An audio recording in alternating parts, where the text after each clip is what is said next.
राजीव पटेल जी की पुस्तक वैदिक युग का घालमेल। इस पुस्तक की हम विस्तृत चर्चा करेंगे और इससे संबंधित सीक्वेंस में कई सारी वीडियोस हम इस पर बनाएंगे। तो इस पुस्तक की शुरुआत हमें भूमिका से ही करनी होगी।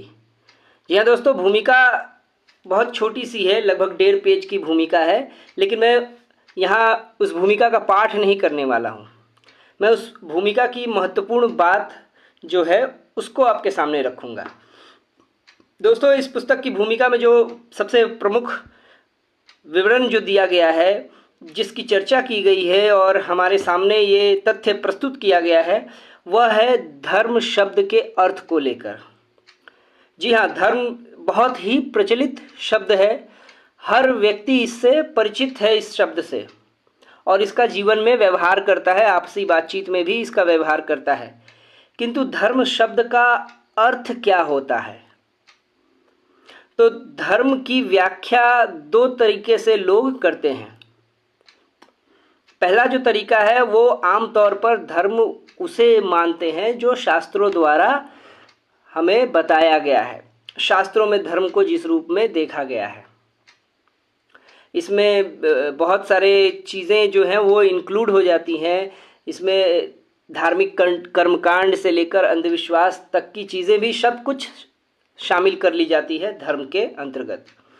किंतु हमारे यहाँ जो सबसे प्राचीन जो पुरातात्विक साक्ष्य मिलते हैं या फिर जो भी हमें अभिलेख मिलते हैं, इंस्क्रिप्शंस, उन इंस्क्रिप्शंस में धर्म को किस रूप में प्रस्तुत किया गया है, ये एक बहुत ज़रूरी बात है।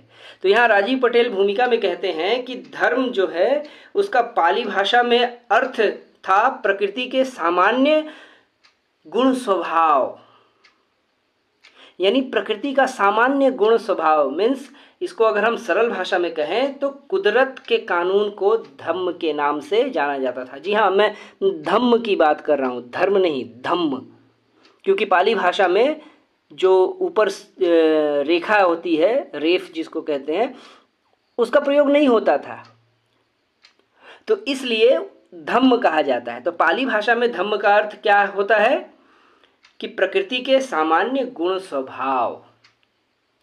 तो इसको हम पाली भाषा के स्रोत से ही हम आगे वेरीफाई करें तो उसमें धर्म की व्याख्या किस रूप में दी गई है।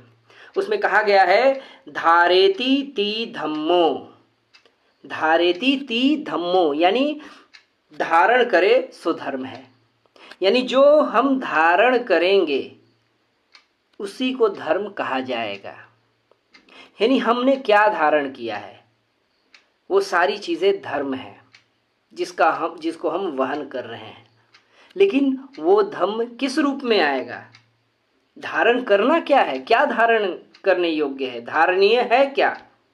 तो इसका आगे उत्तर मिलता है अत्तनो स्वभावं अत्तनो लक्षणं धारेति ती धम्मो। अत्तनो स्वभावं अत्तनो लक्षणं धारेति सीति धम्मो, यानी जो अपने स्वभाव को धारण करता है, जो अपने लक्षण को धारण करता है, उसे ही धम्म कहते हैं। अपने स्वभाव को, अपना स्वभाव, तो बौद्ध धर्म में अपने स्वभाव को धारण करने को धम्म कहा गया है कि तुम अपने स्वभाव को धारण करो।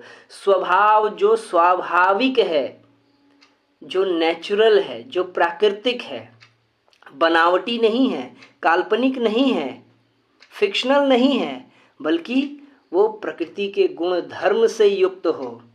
जो भी अप्राकृतिक है वो धर्म नहीं है। तो धर्म की इस रूप में व्याख्या करते हैं। इसके बाद वो दूसरी जो महत्वपूर्ण चर्चा करते हैं वो है वेद शब्द की। वे कहते हैं कि वेद जो है, वेद शब्द, इसका प्राकृत भाषा में अर्थ भिन्न है। वेद शब्द का प्राकृत भाषा में अर्थ आता है जो वेदना से उत्पन्न हुआ है। प्राकृत शब्द जो वेदना है उससे वेद की उत्पत्ति हुई है। और वेदना का अर्थ होता है अनुभूति, अनुभव, और वेद का अर्थ अनुभव हुआ। तो अनुभूति से जो पैदा होता है वो है अनुभव।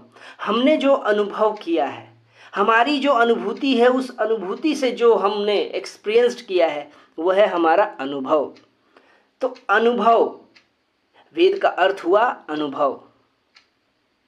तो ये प्राकृत में वेद का अर्थ ये दिया गया है। वेद वेदना से निकला हुआ है, हमें प्राचीन स्रोत के रूप में मिलते हैं ये प्रमाण।